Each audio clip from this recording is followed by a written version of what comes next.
இனிய காலை வணக்கம். ஐபிசி தமிழின் பத்திரிகை கண்ணோட்டம் நிகழ்ச்சிக்கு உங்களை அன்போடு வரவேற்கிறோம். இன்னைக்கு நாம எடுத்துக்கிட்டு இருக்க பேப்பர்லயும் வெவ்வேறு நியூஸ் தான் தலைப்பு செய்தியா வந்திருக்கு. அதன்படி தினத்தந்தியில பார்த்தோம்னா, மத்திய அரசு அறிவிப்பு, ஆதார் இணைக்காத கணக்குகள் முடக்கப்படும், வங்கி கணக்கு தொடங்க ஆதார் கட்டாயம், ரூபாய் 50,000க்கும் மேற்பட்ட பண பரிமாற்றத்திற்கு அவசியம். அடுத்தபடியா தினகரன்ல ஜனாதிபதி வேட்பாளரை ஒருமனதாக தேர்வு செய்ய சோனியாவுடன் பாஜக குழு பேச்சு, மார்க்சிஸ்ட் தலைவர்களையும் சந்தித்தது. அண்ட் தின மலருடைய ஹெட்லைன்ஸ், கட்டாயம் வங்கி கணக்கு துவக்க ஆதார் அடையாள அட்டை, ரூபாய் 50,000ற்கு அதிக பரிவர்த்தனைக்கும் அவசியம், கணக்குதாரர்கள் டிசம்பருக்குள் பதிவு செய்யாவிடில் காலாவதி, மத்திய அரசு திடீர் உத்தரவால் வங்கிகளில் கூட்டம் குவியும். அடுத்து தினத்தந்தியில விவசாயிகளின் கோரிக்கைகளை வலியுறுத்தி டெல்லியில் ஜூலை முதல் வாரம் மீண்டும் போராட்டம் தொடங்குவோம், ஐயா கண்ணு பேட்டி. அடுத்ததா தினகரன்ல கொச்சி மெட்ரோ ரயில் சேவை தொடக்க விழா இன்று நடக்கிறது, பிரதமர் மோடி தொடங்கி வைக்கிறார் என்ற செய்தியை கொடுத்திருக்காங்க.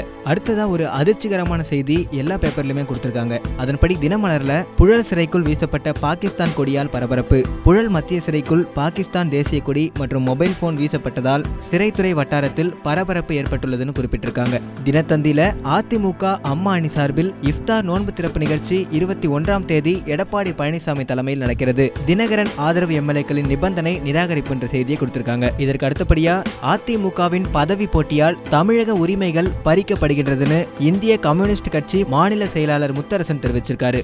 அடுத்ததா ஒரு டிஎம்கே நியூஸ தினத்தந்தியில கொடுத்திருக்காங்க. அதிமுக எம்எல்ஏக்களின் குதிரை பேரம் குறித்து மு.க. ஸ்டாலின் மீண்டும் பேச முயற்சித்த போது சபாநாயகர் அதற்கு அனுமதி மறுத்ததால் திமுக உறுப்பினர்கள் வெளிநடப்பு செய்தனர். பின்னர் சிடி ஆதாரத்தை காட்டி மு.க. ஸ்டாலின் பேட்டியளித்தார்னு குறிப்பிட்டிருக்காங்க. அடுத்தபடியா தினத்தந்தியில இந்திய எண்ணெய் நிறுவனங்களுடன் இணைந்து தமிழ்நாட்டில் 10 இடங்களில் அம்மா பெட்ரோல் விற்பனை நிலையங்கள் சட்டசபையில் அமைச்சர் காமராஜ் அறிவித்துள்ளார். இதற்கு அடுத்தபடியா இன்னைக்கு எல்லா நியூஸ் பேப்பர்லயும் ஒரு முக்கியமான இடத்தை பிடிச்சிருக்கு நேற்றைய பஸ் டே செலிப்ரேஷனுடைய நியூஸ். இதன்படி தினமலர்ல மீண்டும் தலை தூக்கிய பஸ் டே அட்டூழியம், கல்லூரி முதல்வர் மீது தாக்குதல், 36 மாணவர்கள் கைது.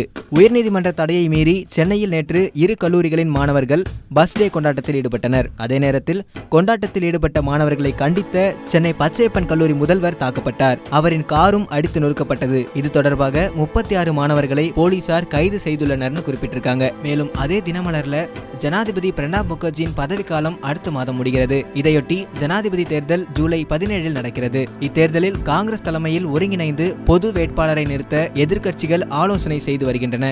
இது தொடர்பாக ஆலோசிக்க காங்கிரஸ் தலைவர் சோனியா காந்தி தலைமையில் எதிர்க்கட்சிகளின் தலைவர்கள் ஏற்கனவே கூடி விவாதித்துள்ளனர் என்ற செய்தி குறிப்பிடப்பட்டிருக்கு. மேலும் தினமலர்ல அடுத்தபடியா ஒரு திடுக்கிடும் தகவல் கொடுத்திருக்காங்க. துப்பாக்கி கள்ளநோட்டு புழக்கம் தாராளம், சமூக விரோதிகளின் கூடாரமாகும் தேனி, போலீசாரின் அலட்சியத்தால் கஞ்சா, கள்ளநோட்டு புழக்கம், கள்ள துப்பாக்கியுடன் மர்ம நபர்கள் நடமாட்டம் என சமூக விரோதிகளின் கூடாரமாக தேனி மாவட்டம் மாறி வருகிறதுன்னு குறிப்பிட்டிருக்காங்க. அடுத்தபடியா தினமலர்ல சட்டசபையில கூட்டுறவுத்துறை அமைச்சர் ராஜு பேசுகையில் திமுக எம்எல்ஏக்கள் தெர்மோகோல் என குரல் எழுப்பி கிண்டல் அடித்துள்ளனர் தெரிவிச்சிருக்காங்க. அடுத்ததா உலக அளவுல ஒரு செய்தி எல்லா நியூஸ் பேப்பர்லயுமே இடம் பிடிச்சிருக்கு. சிரியாவில் விமான தாக்குதல், ஐஎஸ் தலைவர் பலி, ரஷ்ய ராணுவம் தகவல். ரஷ்ய ராணுவத்தில் நடத்திய விமான தாக்குதலில் ஐஎஸ் தலைவர் அபூபக்கர் அல் பாக்தாதி கொல்லப்பட்டதாக தகவல் வெளியாகியுள்ளதுன்னு அந்த நியூஸ்ல தெரிவிச்சிருக்காங்க. அடுத்தபடியா ஸ்போர்ட்ஸ் நியூஸ்ல தினத்தந்தியில தமிழ்நாடு பிரீமியர் லீக் போட்டியில் சுரேஷ் ரெய்னா, யூசப் பதான் ஆடுகிறார்கள். Tamil Nadu premier league 20 over cricket போட்டியில் சுரேஷ் ரெய்னா, யூசப் பதான் ஆகியோர் விளையாட இருக்கிறார்கள் தெரிவிச்சிருக்காங்க. மேலும் அடுத்தபடியா தினகரன்ல